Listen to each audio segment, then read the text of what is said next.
Hello guys, good afternoon. Ayan po, gagawa po ko ng ginatang bilo-bilo.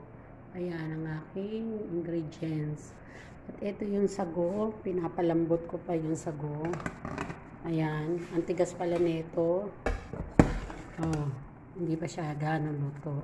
Kaya kailangan palambutin. Oh, diba guys? Hintayin nyo ha, paano ko gagawin to ha. Ginatang bilo-bilo ha. Ayan yung gata. Yan. Kamote, asukal, at bilo-bilo. Watch nyo guys ha. Watch nyo lang. Pakukuluan ko muna itong gata. Pagkakulo, saka ko lalagay itong bilo-bilo. Okay guys, wait lang natin ha. Hintayin natin kumulo. Ito yung ano natin. Oh, ayan.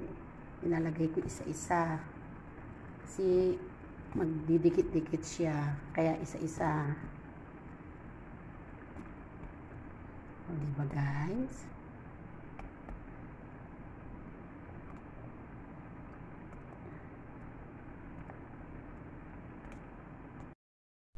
Ayan na guys. Lagay ko na yung kamote.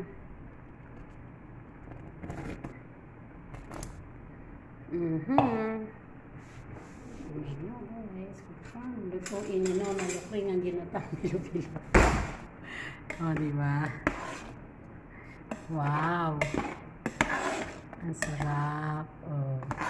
Ang lalaki ng bilo-bilo kasi kapag maliliit, hirap kainin. Hintayin ko lang pakulitas, lagay ko yung asukal, guys. At saka yung sago.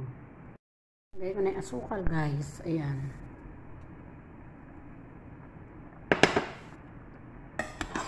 Para medyo umano yung tamis niya. Lalaki ng bilo-bilo. Okay lang yung mas gusto namin yan. Guys, kulo na siya. Lalagay ko na to sago, ha?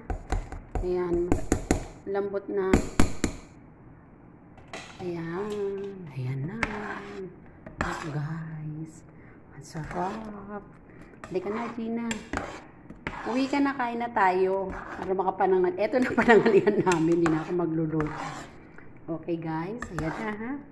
Pakuluin ko lang konti. Subscribe, like, and share my channel guys.